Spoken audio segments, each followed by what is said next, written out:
প্রিয় দর্শকরা, দর্শক বন্ধুরা, সবাইকে নমস্কার। জয় যিশু। বন্ধুরা, বর্তমানে নতুন সরকারকে, বর্তমানে নতুন সিএম মহাশয়কে আমরা নাগরিক হিসাবে ধন্যবাদ দিব, স্যালুট জানাই যে তিনি আমাদের বর্তমানে অবস্থার বিচার ব্যবস্থা উন্নয়ন করেছেন এবং যে বিগত বছরে যা যা অন্যায় দুর্নীতি হয়েছে সেটা বিচার হচ্ছে।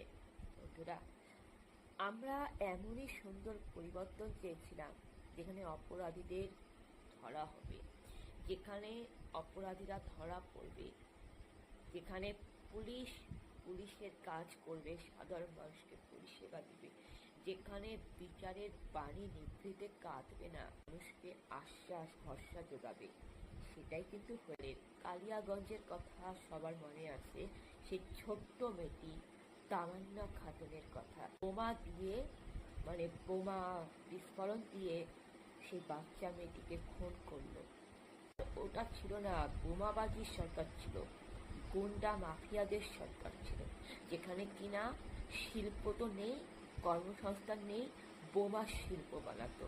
আর যার জন্য বলি হয়েছিল ছোট্ট মেয়েটি তামান্না খাতুন। সেই 1 বছর পর এখন বর্তমানে 2026 সালে পশ্চিমবঙ্গে মোদী সরকার এলো, তখন আমাদের বর্তমানে এই নতুন সরকার সিএম মহাশয়া বিধানসভায় ঘোষণা করলেন যে তামান্না খাতুনের পরিবার ন্যায় বিচার পাবে। পশ্চিমবঙ্গের এই নতুন এটা ঐতিহাসিক ঘটনা, সরকারের তরফ থেকে তামান্না খাতুনের পরিবার ন্যায় বিচার পাচ্ছে। মুখ্যমন্ত্রী সিএম মহাশয়া বলেছিল যে তাকে 12 ঘন্টা সময় দিতে। তিনি বলেছিলেন 12 ঘন্টা সময় দিন। 12 ঘন্টায় তিনি বাজিমাত করলেন, অ্যাকশন করলেন এবং তার নির্দেশে রাজ্য পুলিশ সেই 24 জন অপরাধীকে অ্যারেস্ট করেছে। কারা কারা যেন বলছে যে মোদী সরকার নাকি হিন্দু মুসলিম জাতপাতের করে, হিংসা করে। তারা এসে একবার দেখে যাক যে বর্তমানে মোদী সরকার, এই বিজেপি সরকার আসার পরে এই নতুন মুখ্যমন্ত্রী তামান্না খাতুনের পরিবারকে ন্যায় বিচার দিচ্ছে। এটাই তো আমরা চেয়েছিলাম যে পুলিশের কাজ করবে, অপরাধীদের অ্যারেস্ট করবে। সমাজে যখন কোনো খুন হয়, সমাজে যখন কোনো অন্যায় হয়, তখন আমরা কি করি? রাস্তায় নেমে আন্দোলন করি, প্রতিবাদ করি। কিসের জন্য? যাতে পুলিশ অপরাধীদের অ্যারেস্ট করবে, অপরাধীরা ধরা পড়বে, জেলে যাবে, তার জন্যই তো। অথচ দেখুন, এই বর্তমানে নতুন সরকার আসার পরে কিন্তু একটা ভালো দিক দেখতে পেলাম, যেখানে অপরাধীরা গ্রেপ্তার হচ্ছে।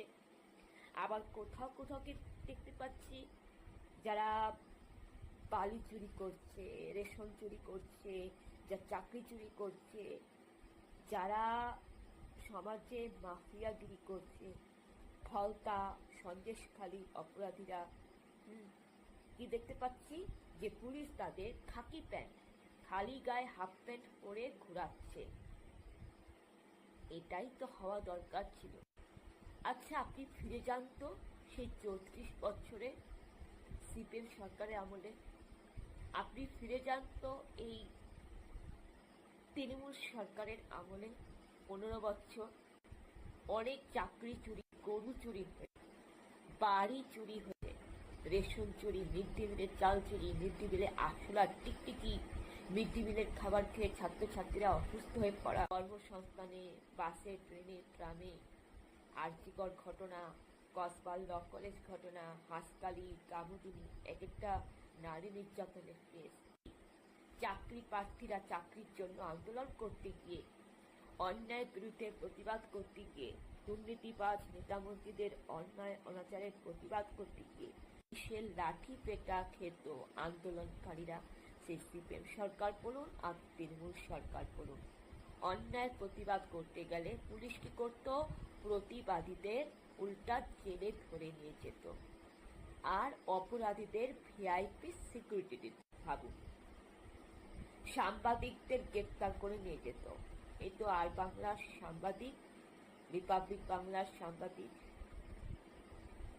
সন্টু পান গ্রেপ্তার হয়েছিল। মানুষের গণতন্ত্র কেড়ে নিত, প্রতিবাদ করার সুযোগ সুবিধা পর্যন্ত পেত না। গণতন্ত্র কেড়ে নিত, প্রতিবাদ করার সুযোগ সুবিধা পেত না। আর উল্টো অপরাধীদের ভিআইপি সিকিউরিটি, পুলিশের ওপর হামলা করত। সেটা ছিল সেই বছরের দিন। কোনো বিচার হয়েছিল? হয়নি। কিন্তু এখন আপনারা এই বর্তমান বাস্তবে আসুন, দেখুন নতুন সরকার আসার পর একটার পর একটা ফাইল খুলেছে। আর কি করে সন্দেশখালির ফাইল খুলেছে। 12 ঘন্টা চেয়েছিলেন, 12 ঘন্টায় অ্যাকশন নিয়েছে।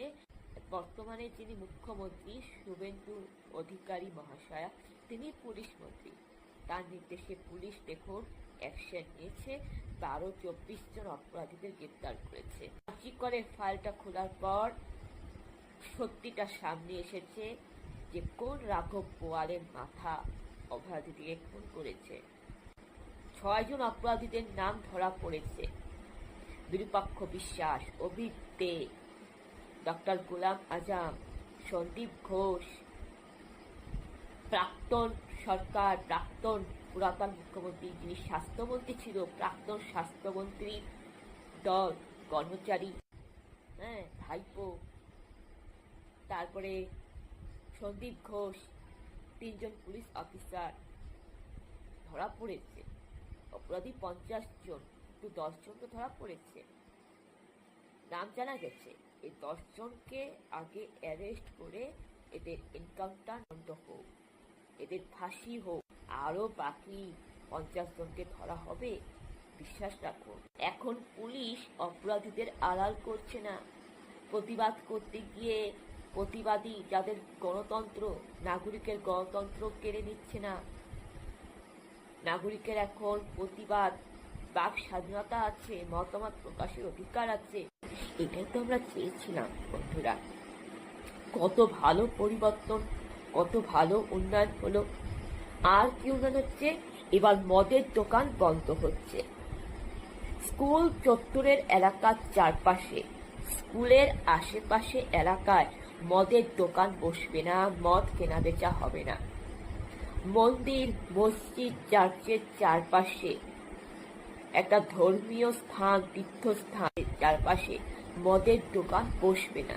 কলেজের সামনে মদের দোকান বসবে না, হসপিটালের সামনে মদের দোকান বসবে না। সবচেয়ে ভালো হলো না বলুন তো? কারণ এটার জন্যই তো রাস্তাঘাটে নারীরা নিরাপদ হতো না, এই মদের দোকানের জন্য, মদ খাওয়ার জন্য। এটার জন্যই তো মেয়েরা, বউরা, বোনেরা নিরাপদে বের হতে পারত না। নারীদের অসম্মান, নারীদের শ্লীলতাহানি, ইফতিজিং হতো। এখন মেয়েদের সুরক্ষা বাড়ছে, নারীর সুরক্ষা বাড়ছে, হচ্ছে কত ভালো কাজ হচ্ছে। স্কুলে তো পাস ফেল তুলে দেওয়া হয়েছে, ছাত্রছাত্রীদের মোবাইল কেড়ে নেওয়া হয়েছে, তাহলে পড়াশোনায় মন বসবে। কত ভালো দিক হচ্ছে, একটা প্রশংসা করবেন তা না। আপনারা কি দেন দিচ্ছে না, কি হকারদের উঠিয়ে দেওয়া হচ্ছে বলে আপনারা একটা দোষ খোঁজার চেষ্টা করছেন। ভালো দিকটা দেখুন, আপনাদের আমলে কতটা ভালো দিক ছিল, মানে ওই সময় 34 বছর আর 15 বছর সময় কতটা ভালো দিক ছিল। ভাবুন, সবসময় আপনার খারাপ দিকটাকে নিয়ে মাতামাতি করবেন কেন? ভালো দিকটাকে নিয়ে তো প্রশংসা করতে পারেন। একটু ভালো ভালো কথা বললে মনটা ভালো থাকে, অন্তরটা পরিষ্কার রাখুন। আপনারা ভালো থাকবেন, সুস্থ থাকবেন। সবাইকে নমস্কার। জয় যিশু।